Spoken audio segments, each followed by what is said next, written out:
Welcome everybody to this panel on publishing in the OUP Comparative Politics Series. My name is Nicole Bolleyer. This is Jonathan Slapin. We have organized this panel with some of the authors or future authors in the series to talk about their experiences in publishing in the series, but also their experiences in writing books and what motivated them and what the major hurdles were. So in terms of the basic structure, what we would like to do is just that everybody introduces themselves, what their book was about, what their involvement with the series is, and then we might go into a few more specific issues on publishing books. And of course, we also will have time to take questions. So if I just want to start on the far right, Zsolt, you want to... Zsolt, Enyedi, I'm professor of Political Science Department of Central European University, which is currently located in Vienna. It used to be located in Budapest. Hi everyone, I'm Anika, Gauja, Professor of Politics at the University of Sydney in Australia, and hi everybody online as well. Hello everyone, my name is Engler. This week I'm based at the University of Zurich, but from next week on I have the Slapin University in Germany as a professor in comparative politics. And I'm Jonathan Slapin. I'm professor at the University of Zurich, and with Nicole, co-editor of the ECPR OUP Comparative Politics Series. And maybe you want to just quickly go down the line again and say what your book was in this series. And so I co-authored the book with Fernando the title was Party System Closure, and it was a party and critical, party theoretical work on how in the last 100 or 150 years party politics has changed. And I wrote The Party Reform, which was published in 2016, quite a while ago now, which was about party organisational reform in Australia, the United Kingdom, Canada, France, Germany, and New Zealand. So a comparative study as well. And it really basically provided, like Zsolt's book, a theoretical framework, but also empirical analysis of those countries using predominantly qualitative methodologies. So my book is forthcoming hopefully next year. So it's a book on centrist anti-establishment parties, which is a type of party that is extremely successful in Central and Eastern Europe. So these are parties that attack the elite, but that are not radical ideologically. And I analyze how we can explain that some of these parties die very quickly, but some do obviously survive. And I have a mixed methods approach. So I have in the original data from country-specific expert survey that I conducted, but also case studies, which I think is nice to combine it. I think I can also follow up on Sarah's comment, because my book in the series is a while back, 2013. It was on new parties in old democracies or Western democracies, and dealt with also challenges of institutionalization of political parties, which one make a breakthrough and stay around, which one decline and why, and it also used a mixed method design. Now, I think what is nice about the panel is that I think people have published books for the series at different stages of their career, so maybe we could hear something about what motivated you to publish a book, what motivated you to go for the series, because I think we all know that nowadays many people make excellent careers writing articles, so there is still the question, what motivates engaging in such a very long-term process of writing a book these days, and how did you experience publishing the series? But in our case, because we are two authors at different stages of our career, there was a mixture of motives. Obviously, there was more urgency for my course than for me. For me, the pleasure, so to say, was more psychological than career-related. I even suspect some degree of snobbery behind my motivation. I wanted to see my name on one of these OUP books, because some of my heroes had their names on some of the books, and why not? And I suppose for me, so I think I'm on the panel as the mid-career researcher, broadly defined. I published my book with Oxford, I think it was 7 years out of post PhD, and it was actually my third solo book. The previous two books I published with commercial book publishers, the first with Routledge and the second with Palgrave. And like Zsolt, I knew the Comparative Politics Series by its reputation, but many of the works that I'd cited as a comparative party scholar were already published in that series. So a large part of the motivation was talking to the scholarly audience that I was speaking to in my own work. So it was really a perfect place to publish. And also I was being very instrumental and rational in terms of career choices and career progression, wanting very much to make the leap from commercial publishers to a very reputable university press. And I think in my case, I saw the series as a more accessible way of doing that. I was always very daunted by the prospect of sending a book manuscript cold to Oxford or to Cambridge and getting a rejection. I was able, I think, to leverage my ECPR networks. Also, my relationship, the fact that the editors of that series knew me at the time, knew my work, to be able to sort of at least get through the front door and to have my book proposal favourably reviewed. So yeah, I'm the junior scholar at the panel, and I transformed my PhD thesis into a book. So for me, it wasn't really a decision like, do I want to write a monograph or not? Because there was already a monograph, which is my PhD thesis.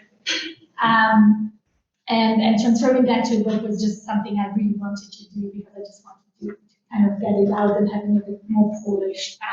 But I also just now, after I did this, took several years to transform it into a book. And so just when I did that, I just realized what are really the advantages of a book. And I think it's very nice for a topic. My topic is about a phenomena that it's not yet that well covered in the literature, and there's not so much around, because there's just more space to give a bit more information about the context and some more description. And that's actually a lot of fun, and that's something I think is a benefit of a book. And then also what I mentioned already before, so I had a lot of material quantitatively, and that I've written some papers on that where I use that. But I think with the case studies, for me, I have more problems to use it in a paper. That's also maybe just me. But in the book, it's just, you can just entangle these two kind of data a bit. Or for me, I can do that a bit better, and I think that's also a big advantage. And then the reason why I submitted it to this series was very similar to what Anika just said. There are many books that are in that series that I like, that I cited a lot, among others your book. So it was for me like just a series I knew pretty well, but of course the reputation was also really good, and I just thought like maybe my book might fit in there. So if I want to try with the university publisher, I just try it there. Because it felt also a bit more accessible, also because there were books about party politics and also from Central and Eastern Europe, so I just thought like it might be a nice fit in there. Yeah. Speaking as an author, and that follows nicely up on what Sarah said. I mean, I talked about my 2013 book, and that I published that with a series was more or less path dependency, because I had made good experiences before, because I also published my PhD in 2009 with them. And that was more or less coincidence that I happened at the ECPR conference talking to Dominic Bayard, who is the one needs to get past really, yes, to get a contract, not though so much us, but him. And he basically was interested, and so I used that and send it in. That book, incidentally, was because we have now, I realized we have 4 people talking about party politics books and not the focus of the series. My first book in the series was on comparative federalism, so it had little to do with, somewhat something to do with parties, but little to do with that. So the thematic orientation was much broader, just to stress that that's more or less a coincidence. But again, the reasons why I mean, I was just very pleased that anybody was interested in it, and then if you get a shot with OUP, you try, and it worked out. I was lucky. So that sort of set the stage for me. What we maybe, I mean, we already talked a little bit about that people have different experiences with the publisher, also because they interacted with them at different stages. Would you like to say something about how you experienced the process from, I mean, having a manuscript ready as a PhD thesis and try to sell it and pitch it to the market is different from having an idea with a course and starting out with a proposal. So could you maybe talk a little bit about how the process worked for you to get from the idea I want to publish this idea or this manuscript I have to then finally having it out of the way and with the publisher? If I may take a bit more time, I will read some of the emails that were produced during this process. Actually, I realized that I don't remember all the details, so I checked my correspondence, and I was both shocked and entertained by what I found. So, actually, the story partly started at where you go now, because Ferdinand Müller-Rommel was there, he was editor, and I was teaching at the summer school parties. So we were talking about the project that we already were working on with Fernando. And he seemed to be really interested in having our proposal. So we prepared, we put a lot of energy into it, and we wrote in 2015 to Ferdinand and to Dominic by an email attaching the proposal, and I now found that what we wrote was this. We are very strongly committed to this project, given that more than 1/3 of the manuscript is already finished, and given that we have managed to reduce our teaching obligations to a minimum for 2016, we are confident that the final product will be ready by early 2017. Actually, the book was published, the manuscript was submitted in 2020.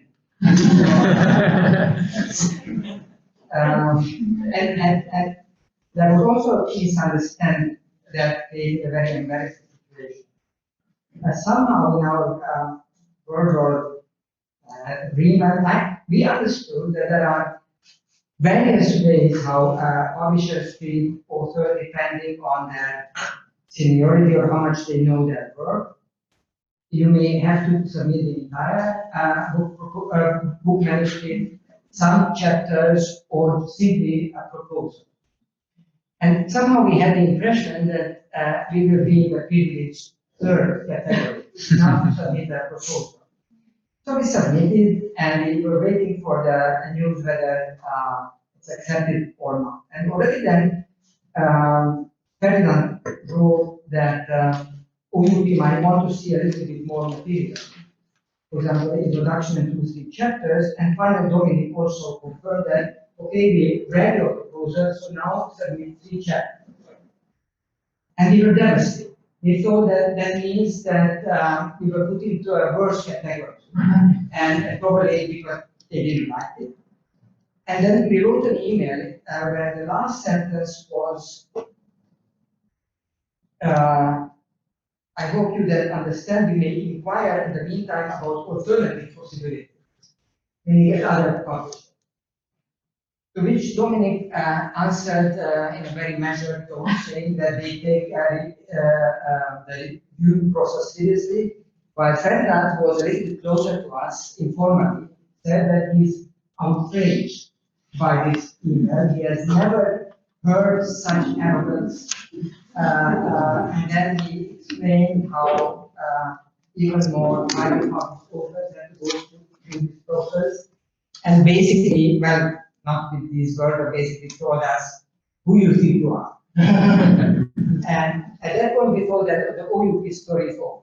That OUP will never publish what we write. But still, a couple of months later, actually, quite a bit later, in February 2017, we submitted our revised proposal and 3 chapters. And to our surprise, within weeks, we got an approval of the first bit that can go to reviewers. And pretty soon we received really quite detailed opinions, which were both positive, but they went into really new details about how certain indicators are to be constructed and you know, how we contradicted ourselves on page 3 and 5 and so on. So we had to respond to that through all these 3 critical opinions. That went to a body, apparently they are called delegates for some reason. Delegates of the board. And the green light was communicated to us very soon on. So we then started the actual process, but by that time we were in 2017, and I found this sentence in one of our letters saying that, well, to be on the safe side, we would like to have a final deliberate date later at the end of August 2018. But then life kicked in, and for various reasons we weren't able to do so, partly because I had all kinds of university administrative roles, and that turned out to be more taxing than I imagined. So the text was finally submitted only in 2020. And then we thought that now comes a similar stage as at the beginning, so that there will be critical opinions sent to us, we will have to revise. But that was not the case. We submitted, and in a week or so, we received the answer, okay, then it will be published. So that was a bit of a surprise at the beginning. We thought that we wish there would be less strict reviewership process. At the end, we hoped for a little bit more strict than what actually were given. But we were very well treated by nominating at all stages of the production. So overall, it was a happy experience. Well, I think that's really interesting, because I think that I ended up with the experience that you wanted. and this is super interesting, because publishing and submitting manuscripts, I mean, there is a formal process that you go through, but everybody's experience is different. Different publishers have got different expectations, different editors do, different editorial boards or body delegates, whomever, and different commissioning editors too. And a lot can rely on the opinion of one person. So like everything in academic life, I think there is a lot of luck. And it sounds like I was lucky in the experience that I had. So I had this idea for the book in my mind, and it was, I think one thing that I should note about it is that it was attached to a project that was funded by the Australian Research Council, which is the national granting body. So it was quite a significant scale project. It was well developed, and about a year into the project, once I had the sort of theoretical framework worked out, I'd begun the data collection, begun the empirical work, putting some of that material together. I decided to submit the book proposal. So that was quite a deliberate choice, not to do it right at the beginning of the project when I actually hadn't commenced any empirical research, but when the findings were coming in, but also not right at the end either, because ideally I wanted to time the writing up of the book with the conclusion of the funded research, so I could use the money basically to invest in some time to be able to actually write the book.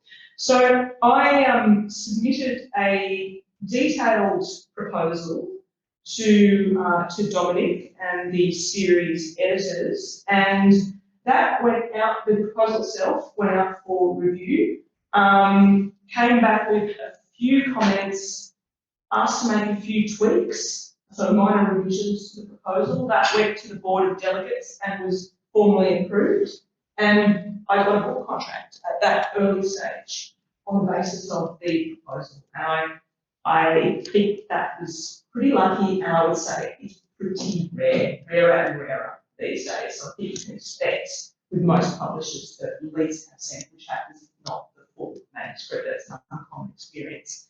There is a real emotional security in having a full contract. So that was fantastic. In terms of the deadlines, I did have Zsolt's experience that I did blowout as well. In my case, it was 6 months, but I have also had the really unfortunate experience of having a book contract cancelled on me because I didn't meet the deadline.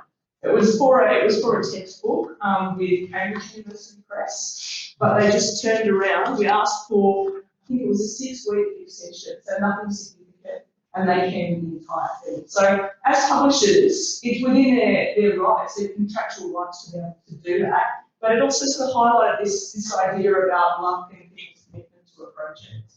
And vice versa. You can decide that you are canceling the contract. No. So this is the thing about advanced contracts, and this is worth knowing. An advanced contract binds you to the publisher. It does not bind the publisher to you. So yeah, it's a one-sided binding. But I should emphasise and reiterate that was Cambridge. That was the competition. Yeah. Not Oxford. My experience with Oxford was absolutely impeccable. So I wrote a manuscript. The manuscripts went out to review, 2 reviews, and I got some reasonably detailed comments back from those reviews, made some changes to the manuscript in line with those, and then it was accepted for publication. So it was, in my case, I think it was very, very smooth, with good editorial intervention, great reviewers' comments. And from the point of where it moves into the publication process, that was also really smooth as well. So I've got a very lucky story to tell there. Yeah, so for me it was of course a completely different story because I just had my PhD monograph and I thought like, okay, I want to turn it into a book, but I have no idea how. So I also didn't really know, like, am I just supposed to write a book proposal and submit the book proposal and then rewrite the manuscript according to how it's proposed in the book proposal, or do I really just had no idea. And I talked to several people I knew that have already published with different publishers. And what I was just even more confused after I talked to people because I think the experiences are just so diverse and it's just much less standardized than the paper publication process. So just to give you an example, some people just recommended me to just right away submit the book proposal. Others said that you rewrite the entire book and then you approach the publishers with this new manuscript. And so I just really didn't know what to do. And then I just like after 6 months of the PhD or even earlier, I think right now looking back it's way too early. I've written this book proposal and I sent it to some people who had more or a lot of experience in publishing. And actually the feedback was also like, I don't know if this book really, if it has any chance or not. So the book proposal didn't really convince people. And then I just thought, I really had no idea what to do. I was really confused. Then I talked to some editors, so Susan Scarrow, who was still serious editor, with John, and also some editors from ECPR press, different presses. And what I just got out, particularly from my conversations with Susan and with John, was like, look, you're like usually PhD thesis, you need to put in more work, like really showing that you changed it, that it's not just a PhD thesis, and it's also like better because you were first book author, like the first time that you publish a book, it's better to have a lot of material already, so maybe come back to us with 80% of the manuscript. And for me, we saw each other many times, but I never talked to you about the book anymore, and I just decided, okay, I'm gonna write this manuscript, period. And then just from 2019 till October last year, I was simply working on the manuscript, and rewrite. Of course, then I had rewritten the book proposal again another time, and then I submitted everything, like 100% of the manuscript and the book proposal to Oxford. And I think back then I was really confused and worried that I would never get out the book of it. And right now I think it was really good that the first year was such a struggle finding out how you publish a book, because actually I think when you have your PhD thesis, it takes some distance, like what you've done there, to really see what is the contribution of the book, like what is important, what not, and then going back to the manuscript, rewriting the introduction, like the contribution, the conclusion, and everything. So now I think I'm quite happy that it took so long to do that, because I think just it's much better now. So if someone is in here just finished his or her PhD, I think for me, I would tell myself like just relax a bit, it's fine. But of course, it's very difficult because it's just there are not so many people that have experience with it, and you get a lot of different recommendations. Yeah, and for me, it worked out then with the full manuscript because it went out after 3 days. It went out immediately for review, so very quickly. And then I got back the reports and knew exactly how I can do the revisions. So actually, having already the full manuscript, then of course for the next step, the revision, getting the contract and doing the revisions, then of course it's less work than when you have the contract, but you still have to write the book. But yeah. I can jump in quickly. So I think I can tie together some of the experiences that you've had, and maybe shed a little light on like the 3 types of authors that Zsolt mentioned at the beginning. So let me start off by saying that I'm sort of the odd one out on this panel, and that I'm the only one who has not published a book in the series. They somehow let me edit a series that I haven't published, and I published 2 books. One with my first book, which was based on my dissertation, my PhD thesis with the University of Michigan Press, and then my second book co-authored with Sven Oliver Propsch with Cambridge University Press. And so I haven't published a monograph with OUP with Dominic Byatt, but the experience at Michigan and at Cambridge is also very similar, and they operate in a very similar manner. And I think it's absolutely the case, and we've seen that as series editors, instances of all 3 types of sort of authors that Zsolt says, right? The full manuscript, sample chapters, or just a proposal. The only ones who can get away with just a proposal are people that have published books before, and so I think your 2 prior books were a reason why the press has placed a lot of value on the fact of having knowledge that somebody can come through with the manuscript. And so I think that's the real currency, is have you published the book before?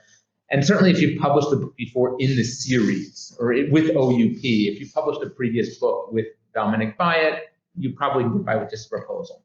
I think the question is do you want to do that? There might be instances in which you do. I think Nicole and I are slightly different minds about this. In both instances, for my book, I wrote the entire manuscript.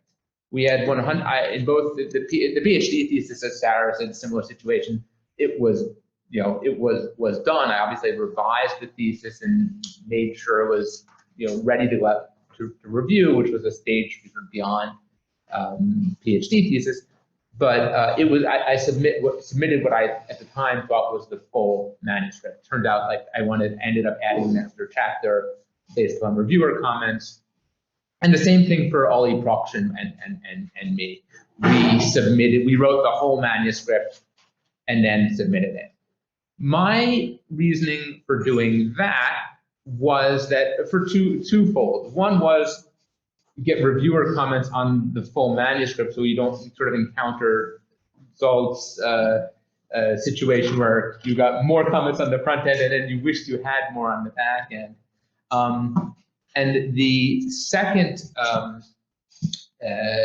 reason was what the question before about the book contract, right? That the contract binds you to the publisher, but it doesn't bind the publisher to you, right? So I sort of thought like, well, why do I want to, if I think I have a manuscript that will be published by someone, why do I, as an author, want to tie my hands to anyone in particular ahead of time?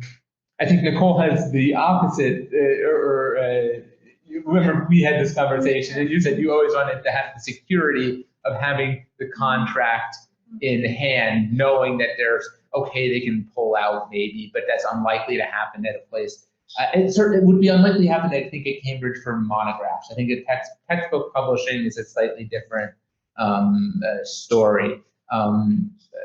But you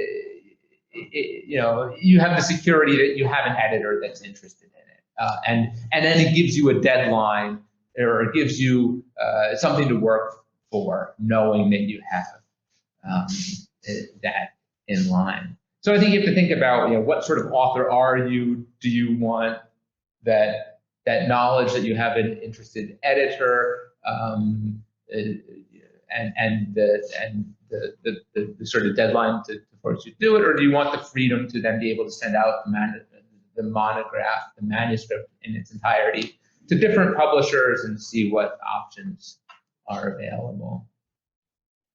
Maybe to follow up on a few points. The interesting thing is you can be in the easy category and then go back, because I moved from full manuscript to sample chapters to proposal, and then I thought, oh, this is also easy. And in the book I'm finishing, hopefully in the next few weeks, I actually had to provide probably about, nearly half of the manuscript by the time the reviewers were finally happy with it. So I had this very tough experience after having actually thought I have made this progression into the privileged category. It can, depending, I think, on project, then happen to you that the process is much tougher than you would hope. And I think with books it's also the saliency of the topic that might matter in that.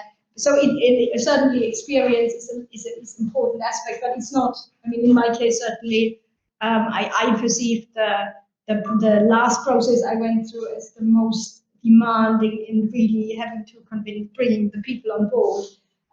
Another thing about comments, that in my case, because I had the comparison between two in the series, was quite intense when Ken Carthy was the series editor when I finished my Party's book. I actually, after the first book, thought, oh, you sent it, it's gone, thank God. Well, he basically commented very extensively. So I got in that process also that, and I think it might depend on whether the series editor has a proximity to the theme or interest in the theme. So it can happen, but as you rightly say, Zsolt, it's not a formalized part of the process that there is a second review stage. And I have to say, once I'm done, I'm actually quite happy that there isn't. I was very grateful to Ken Carthy after I made the changes, not when I received them right away, because I was, as I said, I was rather surprised about having that second kind of stage. And maybe a last question, I should actually know that. When I submitted my PhD-based manuscript to OUP at the time, and that was different with CUP I talked to, they were like, yeah, submit it and we might send it out or not. Dominic was very clear that if I submit with them, I cannot submit it elsewhere parallel. CUP didn't care. Is that, I'm not sure whether this is still an aspect. I think Dominic, so I've heard Dominic say, so the first thing is like, you can approach multiple publishers, which of course is very different from the article process where you click submit, and once you click submit to a journal, you have to wait for the whole review process for it to end. Especially if you're just sending out a proposal, if you're just inquiring about whether an editor would be interested in it, or you want to inquire with series editors like Nicole and myself, you can talk to whomever you want and put feelers out, see who's interested. It gets a little bit more tricky-ish once an editor says they will send it out to review, because the review process is costly for them. They need to find 3 people to review it. They pay their reviewers.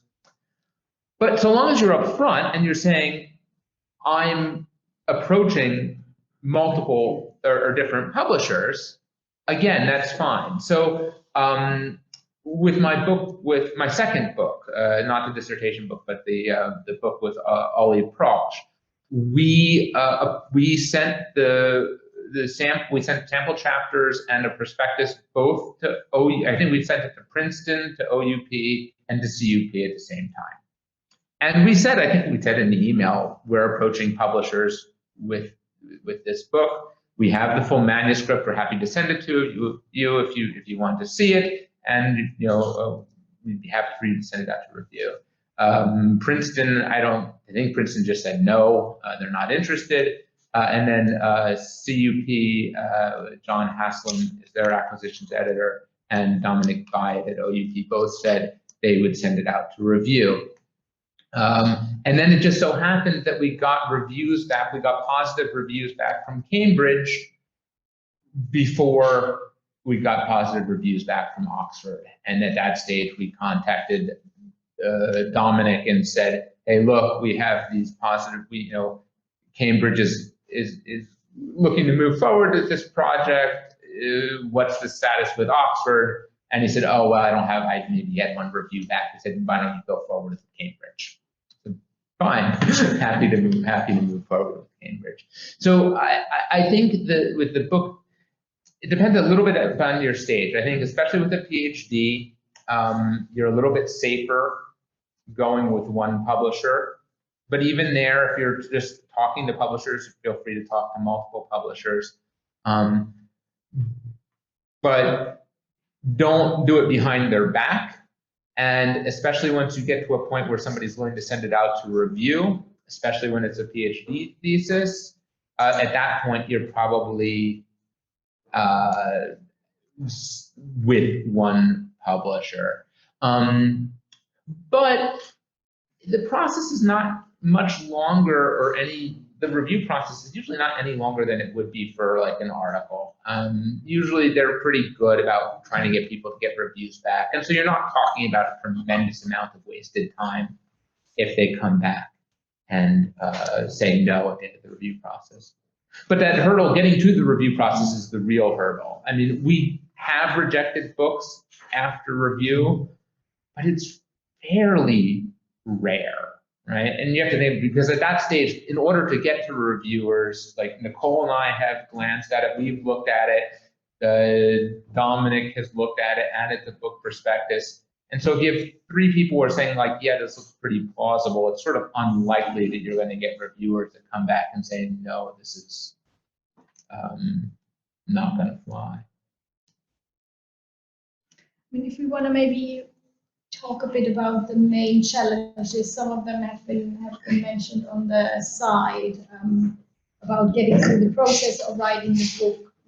Could you maybe say something about that? And maybe also if you have any advice for people who might want to embark on the process, publishing a book or translating a thesis into a book. And there's clearly a size issue here compared to articles. So just to remember what you wrote in the second chapter, and whether it's aligned with what you write in the 11th. That's a bit of an issue.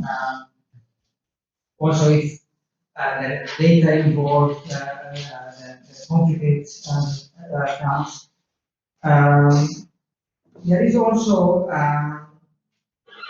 perhaps different skill, something needed, the skill of tying things together, having some sort of narrative that runs through these various sub-sections of the text. This is something that you practice as when you write a PhD dissertation, for sure. But of course, when you write a PhD dissertation, you have your supervisor in mind, or kind of more specific audience. In this case, it's a little bit more blurred, like vague. To whom are you talking? So clearly, I guess the good monographs are the ones that are not only good academically, but also provide a good read for the consumer. So, I mean, these skills, we don't all have, I don't have it, so that's a bit of a challenge. And of course, in our cases, none of us is a native speaker. There is a language barrier. There is also, I mean, if you compare it with the article, the ambition to not to have one claim, but to provide a map to the reader about a specific subject, that but a map that is not what you do as a dissertation writer. It's not that you have a chapter at the beginning of the literature review, and then sort of make sure you cite everybody and so on. So in a way, then maybe the one task for somebody who wrote a PhD dissertation that wants to publish you is actually to get rid of those elements that you put in order to please the committee. So all these, that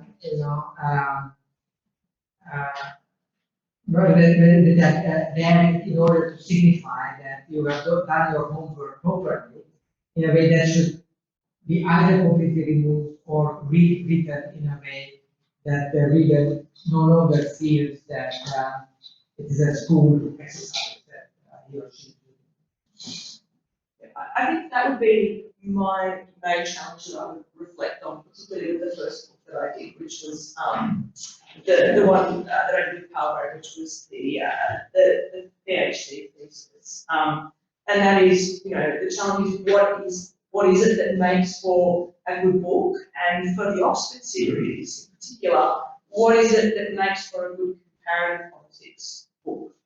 And when I finished my PhD thesis, I just had this question in my head. Maybe it was because I'd been to too many American apps at that stage, but it was, how the hell can I publish a book with a good university press that doesn't include the United States as a case study? Thinking about the size of the market. And what I've learned in the intervening years and from my experiences is that with a book, the central question is the who cares question. Because you really have to appeal to as wide an audience as possible. And you have to write in such a way that even if you are comparing parties within a single country, which is a comparative study, or a smaller number of countries, which my first book just looked at 3 countries, you need to be able to do so in a way that somebody who's reading outside your system and even outside your subdiscipline of political science can see the relevance of it and see the value of the work. And so for me, thinking about that big picture, who cares, is the main thing. So I found it a really, really important exercise to write the book proposal itself and to be able to distill the rationale of the book into one page. And I think if you can convince an editor in a page that what your book is about, that matters to them, I think you're on a really good track to write a good book. Yeah, I think for me it was pretty much the same challenge. Like the biggest one was really like making this broader claim, like coming out from a PhD where that was very much targeted to a specific literature and so on, and then really like making a book proposal and then the book out of something that is it's still about the topic, but where I show the broader audience why it still might matter. And I told you before that like my first book proposal actually did not really do that, and I think back then I just really didn't see it that much, and then I started working on other things, other topics, and so on, and then I think I saw it more clearly after a while.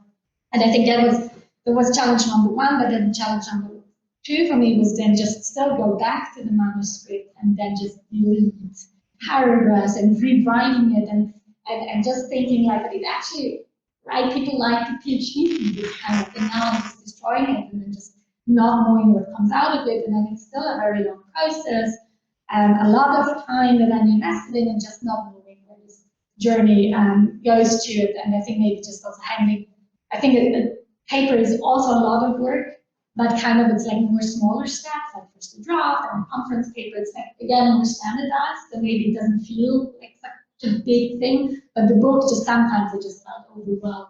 Like again, right, what am I doing? Like, is this really working out or not? And so for me, it was also just important, like to really set like small goals, right? Not I'm writing the book, but like next week I'm rewriting that part of the chapter, kind of like not thinking about and writing a book. And I think the other challenge we talked already about it a bit is with the deadline, that it just takes often longer than expected. And I think one reason, or at least for me, was it's just like it's single author, it's my project, and there are not really deadlines, unless maybe the last deadline. And I think it's just so easy with all the other tasks, with co-authored papers and teaching and everything else. It's always the least priority when it comes to time management. And I just realized, I mean, kind of the pandemic helped me because just some tasks fell away. I mean, it's a horrible thing, but kind of it gave me some time to start working on it again. But then I just realized, okay, now I just really have to communicate sometimes to my co-authors, like, you know, next week I cannot do it because I'm working on my book, kind of really to put some priority in it, because otherwise I would just always push it aside because it's, yeah, just my project, no conference. And there's no need for a conference paper or anything. And I think that was for me the big challenge. Yeah.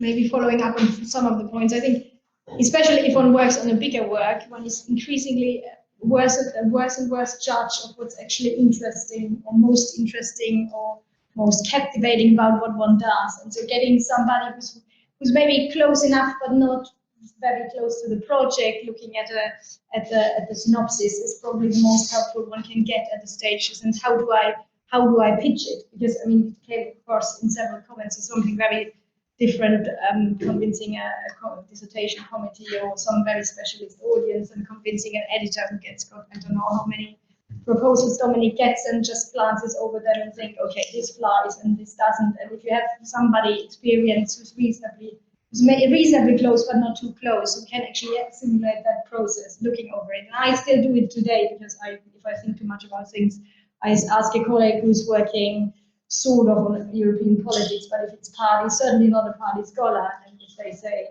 I don't see why and what, and then I know, okay, it's not working. And I think to expose oneself to that is extremely helpful.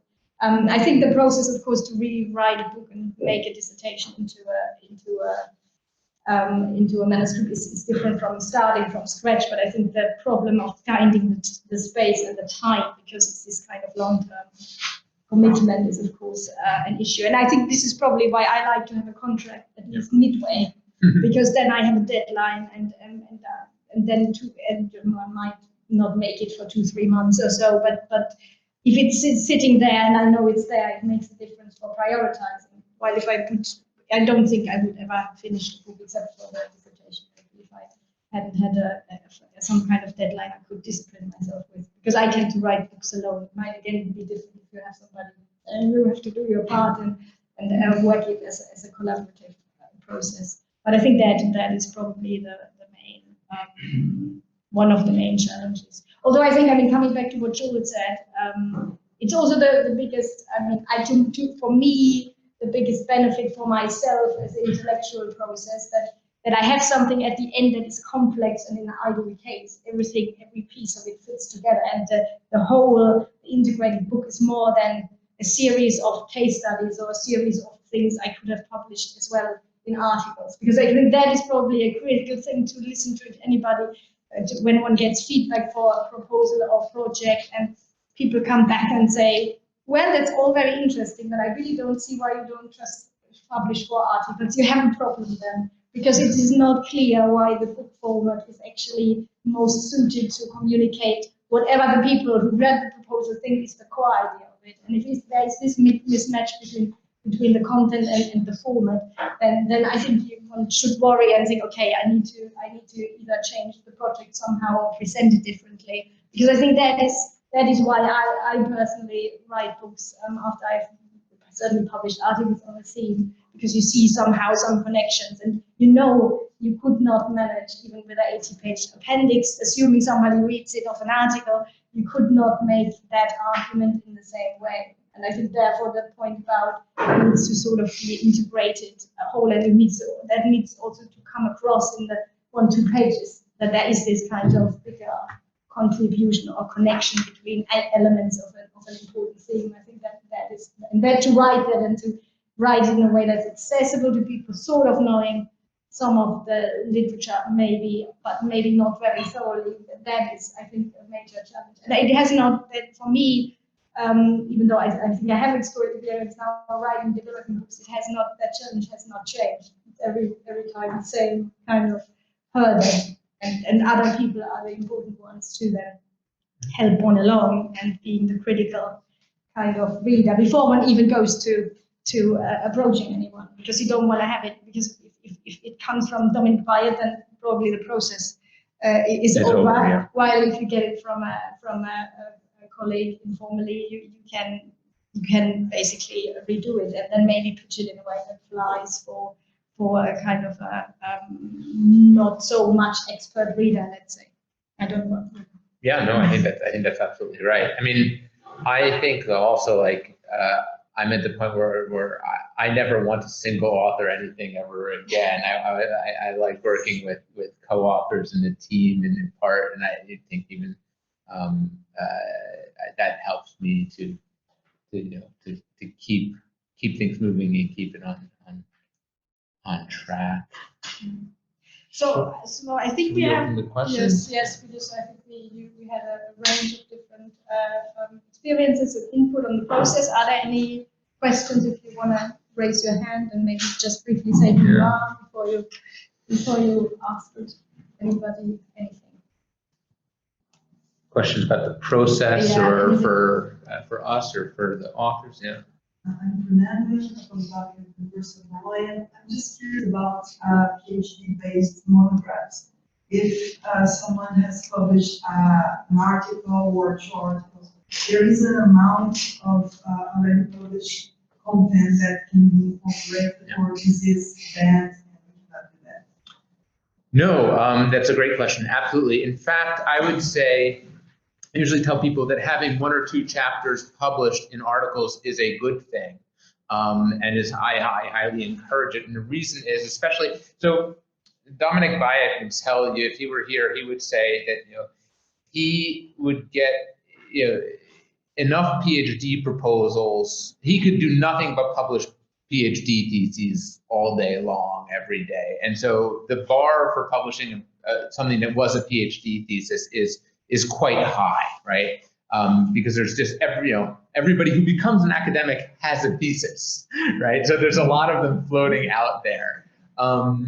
And so you have to do something that demonstrates the quality of your work and that signals to the publisher that, hey, this is not just the everyday PhD thesis, this is something that really has a chance to be published as a monograph. And certainly one way of doing that is to have a chapter or 2 published in high quality journal outlets.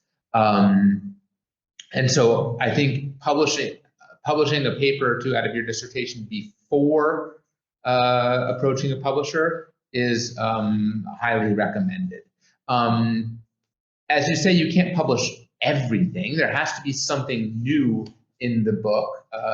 But oftentimes that's not that hard to fill, because as Nicole said, right, the book should be more than the sum of the individual parts, right? So if you have a good book project, almost by definition, the book project is going to do something that those individual articles that you've already published can't.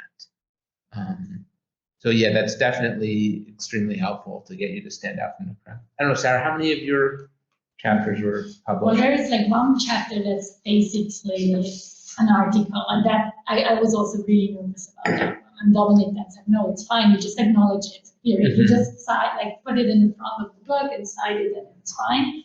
And then I have some overlaps, but it's not the paper, it's the chapter. There are just some analyses or so that are the same, but not for the same argument or so. But it really made me nervous, and I don't know what I mean, that's the side from Oxford, but what I wasn't sure about it, what is like the publisher of the article says when some parts are copied, so that doesn't matter. So if you publish an article in the journal, you own the right to reuse it, and so you can just simply, you have to go to the publisher's website, and they always have like a page where you can print out the rights, a piece of paper that says that you have the right to reuse it, and you give that to that's really straightforward and simple.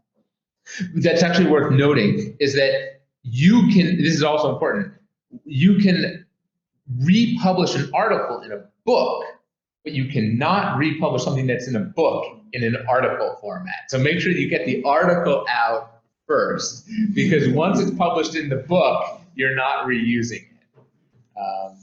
So again, that's a one-way street. Articles can be republished in books. Things that are published in books, journals will not look at them. Might just related to that, one big advantage, of course, especially if you do mixed method design, you might publish some core element of the quantitative analysis, but then the book again, the contribution of the book is bringing both together, and then obviously there might be arguments or elements already out, and that's usually an advantage because in sequence you can make it through a review process, and still the main contribution of the book is the interplay of the different components, and so the overlap is not, in that sense, is not a disadvantage. Are there any other questions? Yeah. I think it's mainly for the series editors. So I have a question on how your experience, but also how you look at numbers of authors for a monograph. So if there is, let's say, the top numbers, where the OUP says no, that's the name, and your experience as series editors when it comes to the manuscript as such, where you see that there is different styles of writing, it's not integrating enough. If you get one, double points, let's say. So I think those are two separate questions. So the first is like, is there an actual, some sort of number on the number of authors that a monograph can have? So the technical answer is no, right? I mean, traditionally monographs have been one or two authors max, but that's often not the way that social science is done today. And there are increasingly books with larger, just like articles are increasingly books with more people involved in it, and all of them getting credit as co-authors on the title page. I think there's a few in this series. There's one that comes to mind on electoral systems with Sona Golder is one of the authors, and that's got like 5 or 6 authors. There's at least another one that it was an IPE book a number of years back. I don't think it was with Oxford, it was with Michigan, but also like 6, 7, 8 authors. So it is uncommon, but it's increasingly common, and of course it reflects the changing norms within the discipline. I think books lag behind articles in virtually every respect, and in this respect as well, but we see it in book publishing. The second question is about the voice, right? And that's challenging, right? Because a book does have to have a single voice, right? And it does have, so it is a challenge when you have one person writing one chapter and somebody else writing a different chapter. That depends upon, I think, what the division of labor is between authors, right? So if somebody's an author because they did the data analysis and somebody's an author because they did the writing, it's probably less of a challenge than if it's, this person's responsible for this chapter and that person's responsible for that chapter. But that's obviously something that co-authorship teams have to sort of figure out and iron out and make sure that it does flow. Because it is a book, it does need to read as a, it's not an edited volume, or it could be different. I mean, it might be at some point, if it really is one person's responsible for this chapter, then it almost becomes more of an edited volume than a monograph. Maybe a related issue. I mean, both my books were actually language edited because I'm not a native speaker. And of course, I mean, that will be really, I mean, they cannot obviously interfere into style to a great extent. But I think that process was, in my case, very important as well to make it flow better, because the English was technically correct, but it was not written like a native English speaker would write it. So that is then part of the later process as well. Is there anything else? I have a question in the chat. Can we take questions? I think it's old. I think okay. the messages are like. Is somebody in the back? In the back. You maybe stand up. Yeah. Yes. So yes, I'm Javier from Strasbourg. I'm just wondering about getting informal feedback from colleagues while you're writing a book. So in acknowledgement, I often see people saying, someone that a portion of the book or that all the book. So I'm wondering whether you sent around your manuscript to your close colleagues or some other people to get feedback while you are writing. Or also I have that nowadays, especially in the US, book workshop is getting more and more common. So yeah, I just wondering, in your experience, how did you sort of, get feedback from about your manuscript while you were writing things?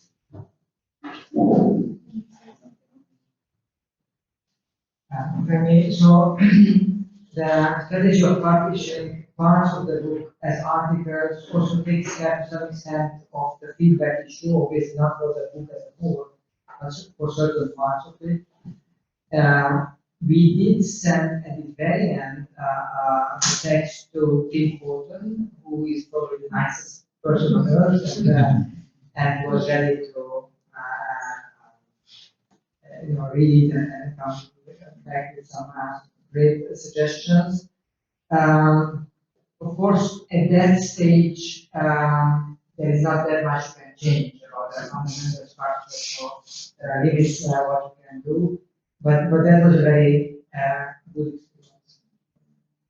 I personally use conferences to present various chapters of the book. But as you say, book workshops are becoming much more common, and I've not personally held one for one of my books, but I've been involved in several colleagues' book workshops, and they are fantastic. So if your department or your university doesn't have that sort of a program, I think suggest that get together with a group of colleagues informally. If there are any internal funds that you can squeeze out of your department, fly over somebody who's a prominent scholar in your field and to make a whole day of it. They're really fantastic. So yeah, I highly recommend it. Yeah, I mean, I was thinking of doing a book workshop, but I didn't do it in the end, but I also think it would probably be super helpful. At the end, I got a lot of, I mean, of course, I had all the feedback to the PhD thesis, which was, of course, already important, how to rewrite the book, and also my, PhD supervisor, co-supervisor, they gave me advice, what would be important to transform it into a book, but then I think most later I just got feedback from people on small parts of the book, a chapter, the book proposal, different parts, and then I also sometimes presented the book and invited talks. I mean, the people that didn't read the book, but I could present a part out of the book, and then I could also get some feedback there. Yeah. I mean, one important bit, I mean, you talked about the proposal and parts of the manuscript. I think it is important to be aware that the different elements have to convince different types of audiences, as Anika said before. If you send something out cold to an editor, it needs to be relatively quickly clear why this is an important contribution. That's a very different style of writing, convincing somebody in the context of the monograph itself. And so I would look for the people I collect feedback from also in that way, to get the different, in the awareness that the different parts of the material that you write in the whole process do different things in the process, and also to send it to people who are aware what type of feedback is necessary to push you to write it in a way that then helps you to overcome the hurdle to get an interest for the project, and then next stage to convince some more specialist readers, which is I think a very different type of challenge. Yeah, so I think there's two sort of things here again. So the one is the feedback on the proposal. So one way you give feedback on the proposal is send it to people like Nicole and myself. I think we view that as part of our job, to offer advice to people writing proposals. So I don't know that all series editors always work this way, but we don't reject proposals. We look at them, we'll offer advice, we tell you whether or not we think it's ready to go to OUP, whether or not we think it's a project that has a potential or not. But ultimately, all rejection is done, and acceptance for that matter, of course, by Dominic Byatt and OUP. And so with respect to getting feedback on that, what you send to the editor, that's what we're here for. And so if you have something that you want to talk to us about, feel free to get in touch. With the book, feedback on the book. I did do a book workshop for Ollie Puck and I on our parliamentary debate book, and it was one of the most rewarding academic experiences I've ever had. We invited in a few, I think 3 people to Mannheim. Ollie had grant money to fund it, luckily, or thankfully. And we did a 2-day thing, 1 day dedicated to our book, and then the second day we had the people that we invited over present their own research. So it also gave them an incentive, that they were getting something out of it too. And it was really brilliant. It was great. And I think the manuscript was far better as a result of that day. And to have 3 really interested people read and comment on the manuscript was invaluable. So if you can do that, I would recommend doing it. And in any way, shape, and form, if you don't have the money to do it, maybe you can arrange for people to meet at a conference and just set aside a day at a conference on the side. Or there's ways to do it on the cheap. And if you can, then I would highly recommend it. It was before the submission of the manuscript? Oh, yes. Yes. Before submitting, before approaching publishers, yeah. Are there any other questions or comments? Yes. I would have a question. I'm a technical assistant, so this is a very low question. But what I was asking myself is how important is the factor money for you when you publish or want to publish a book? Like, do you get anything from selling the book? And in the end, do you maybe need some capital to pay the publishers to like your book a bit more, or are there any things that you could run about? I got a royalty check for $50. It cost me $70 to pay for the tax software to file my U.S. tax return. came out in the red. No, I mean, so some textbooks earn money, but you can't expect to earn any money from a monograph beyond the career, beyond whatever your employer pays you or raise you can trade it into our outside offer, beyond the career benefits, right? So, which I think is an important question, right? Because it is a big commitment writing a book. It takes a lot of time, and so the question you have to ask yourself is, in addition to the intellectual value that you get out of it, and you do it for intrinsic purposes, you can also ask, like, how is this rewarded in the academic system in which I'm in, right? And so, in the US, there are some places, less and less the case, but there's still some places that say, in order to get tenure, we expect people to have a university press monograph, right? And books are heavily weighted in the tenure process in some places. In other places, they're not, right? In the UK ref system, books are hard. They tend to count for the same as an article, maybe a little bit more. And then you have to ask yourself, is it worth spending all this time on a book if I can get the same, if my employer cares just as much about an article? And so, and then the places in continental Europe, it varies. It depends. So you just have to ask yourself, what's the added career benefit? Given that there's no financial reward, no direct financial reward from the book itself. Oh, okay.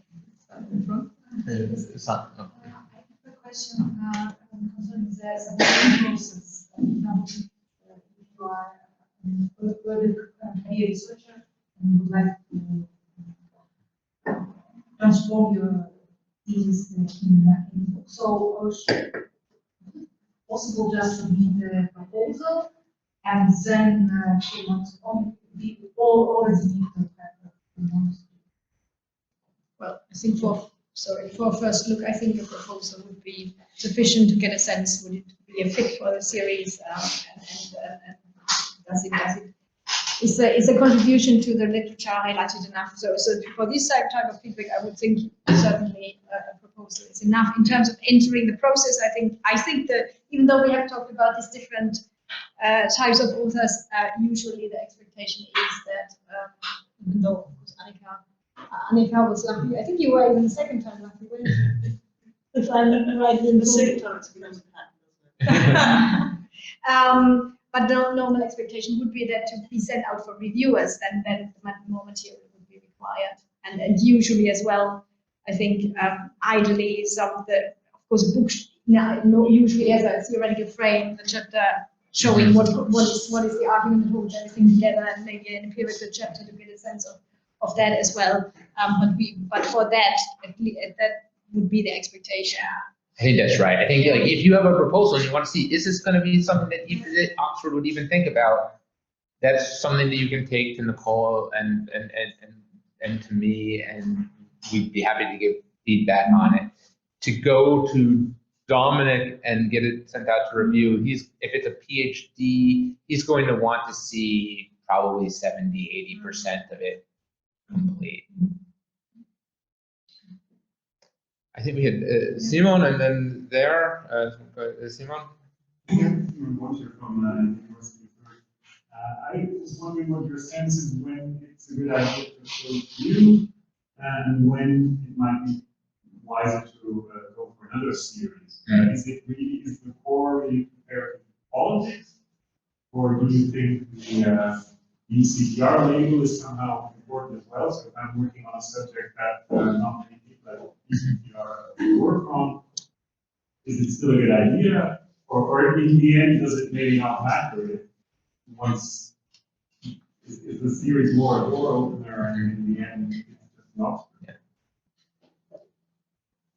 Do you have an opinion? So I'm not sure I understood the question. I mean, or did you? Well, I think I can take a stab at it, and then you can. Yeah. So I think the short answer is the series is open to anything within comparative politics writ broad, right? So we published, there's no geographical restrictions. There's a slight geographical restrictions in the sense that Oxford has another series on African politics, for example. So if we got a good manuscript on African politics, it's entirely possible that Dominic might take it and say, no, that's going in the African politics series, not. But with exceptions of like things like that, we've just published a book on Latin American courts. There's been, so if you look at the series or Russian, the personalization of Putin's regime. So there's very little in the way of sort of geographic restrictions. It's not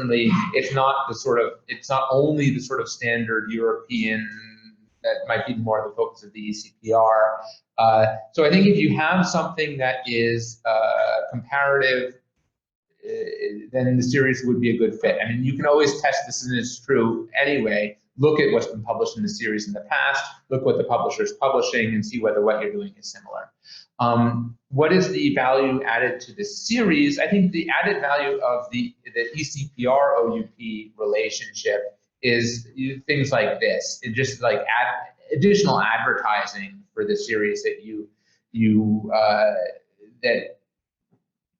might get exposure to a wider audience or to more people than you would get with just with an OUP monograph, which is not part of the series or doesn't have the ECPR label attached to it, because then it's not being promoted at the conference.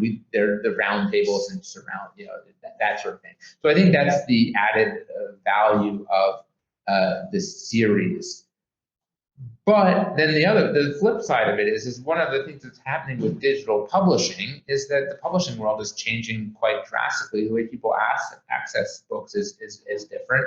People read them online and might not even see the cover. And so I think it probably is also true that where the book is published matters, or certainly what the cover art is and that sort of thing matters less than it did even 5 years ago, because the way that people consume monographs has changed so drastically. I think you kind of almost covered this question, the answer to this question in what you just said, but we have a question on the chat from Vladimir Kompel, who says, if we have proposals which are within the broader meaning of comparative politics, such as authoritarianism and conflict, should we submit these to the comparative politics series, or should we seek other options? So we certainly have published books on authoritarian politics, and very recently. I don't think we've done anything on conflict, which doesn't necessarily mean that the series wouldn't. That would ultimately be a decision of Dominic, but that might be a little bit further of a field from what the series has traditionally done. Yes, yeah. Yeah, hi, I'm Anika from München University. I just had a kind of following up on some points that were mentioned. I think Anika mentioned your worries, but I don't remember if it was this book or the earlier book, that you had several cases, but none of them in the US. So this idea of, so I mean, now think about writing a book, so it's not turning something that we have into a book, but how strategic should I be about which cases I choose? Is there anything like thinking about, the market or size of an audience or so? Is that something that really matters, or is that worrying too much? I think you're probably worrying too much. My evidence for that is that I still haven't done anything with the US study. The ultimate audience for any book are political scientists, right? And so what makes, I mean, nobody at OUP, Dominic at OUP, John Haslam at Cambridge, any major university, nobody's expecting this thing to be a New York Times bestseller, right? So the audience is academics, and so it is what makes it interesting to academics, and that is the theoretical question, right?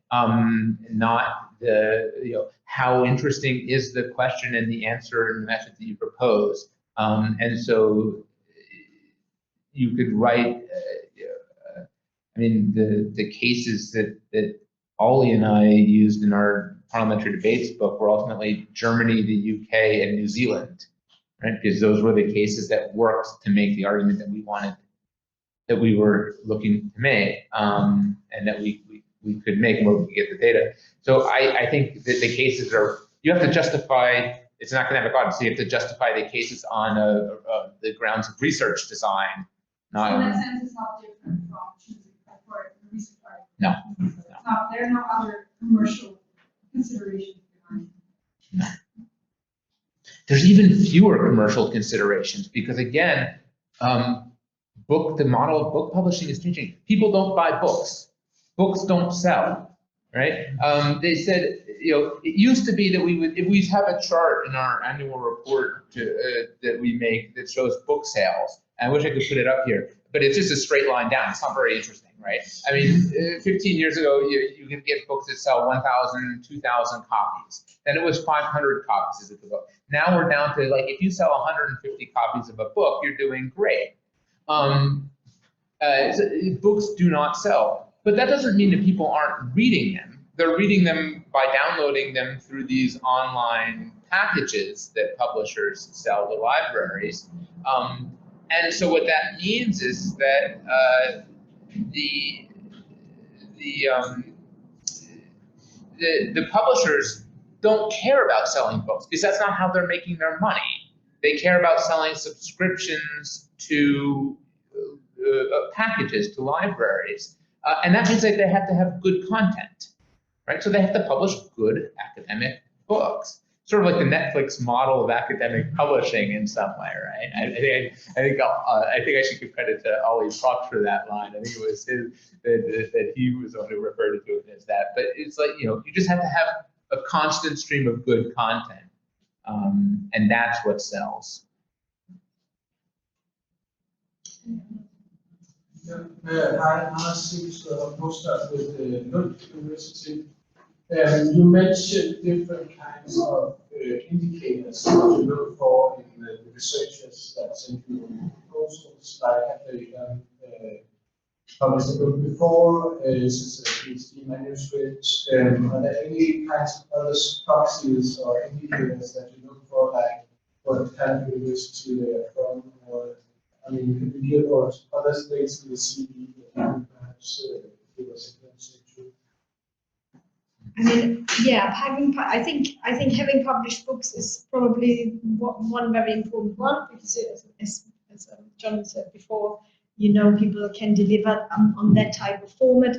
With early career stage research as the equivalent would then be, could they actually place, and again we have that in a different answer, could they place parts of their work well as an article? So if then the proposal is convincing and you then hope the same reflects in the manuscript, is that something promising? So that certainly would be especially helpful for junior research. I don't think I look at particularly where people are based, because you of course you usually have, once you have the CV, you also have the proposal, and that then I think is essentially driving your interest. And then if that box is ticked, I think then you look at, can they deliver a book, or if it's early stage, can they deliver a high quality academic research? And I think that is the main. I wouldn't know whether those would be another central indicator. No, I think those are the main indicators. I don't think it necessarily matters which university you're at. You know, I think it may have been the case 15, 20 years ago where the prestige of the university you're at mattered more for some publishers, because again, they're trying to sell books, but now nobody's trying to sell books because nobody's buying them, so that doesn't matter, or matters a lot less anyway. The only other thing I would say would be, like, this is another reason to do a book workshop, or to have, you know, it's helpful to have, if you've never written the book yourself, it's helpful to have somebody who has written the book be able to vouch for you and say, oh, look, I've read this manuscript closely. I think this is a great manuscript, and you know, and that's something that's helpful to put in a proposal. Say, you know, it's been workshopped. This person, that person, and that person have read it, and they'd be willing to say, or to review it, or to say that it's a good manuscript. It's like that's a powerful signal. And then, I mean, there are some signals that you can control and others that you can't, right? If you've won a dissertation prize, that's a powerful signal, but it's one that's completely beyond your control, right? Publishing in top journals is something that you can sort of control, but also have less control over. But one thing that you totally can control is, you know, having a senior scholar, or maybe your advisor, or somebody else go to bat for you, and that's a good indicator of quality to a publisher. Yeah. I'm from the University of and my question is about edited volumes. I see that you also publish edited volumes, and someone was talking about them. So could you maybe say something about edited volumes when you publish them? I mean, they're quite different from monographs. Yeah.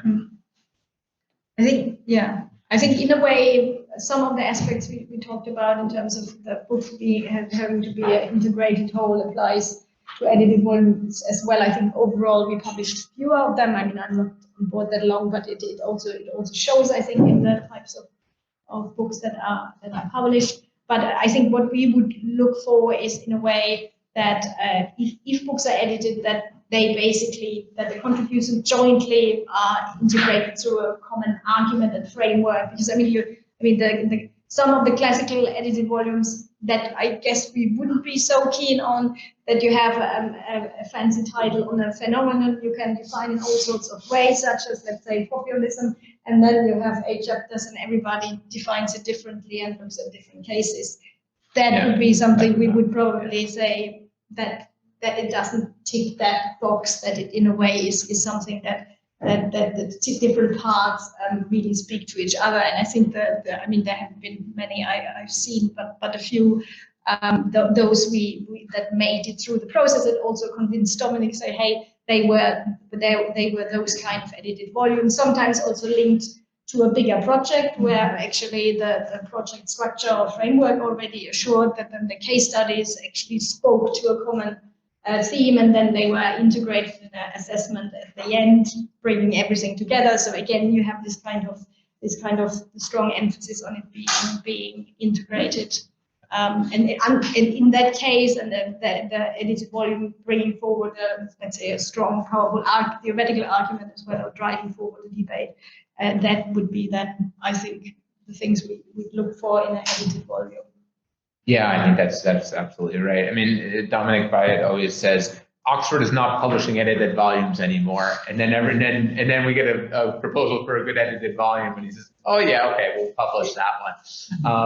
And so I think it's sort of, but it has the number of edited volumes that we do publish has decreased over the years, and I think it's gotten more selective in that edited volumes that get published are those that often come out of a bigger project, have a single theoretical framework and theme, and sometimes have different takes on the same data set, or but are where the contributions are all tightly connected in some way, shape, or form, and tell a sort of a more coherent story.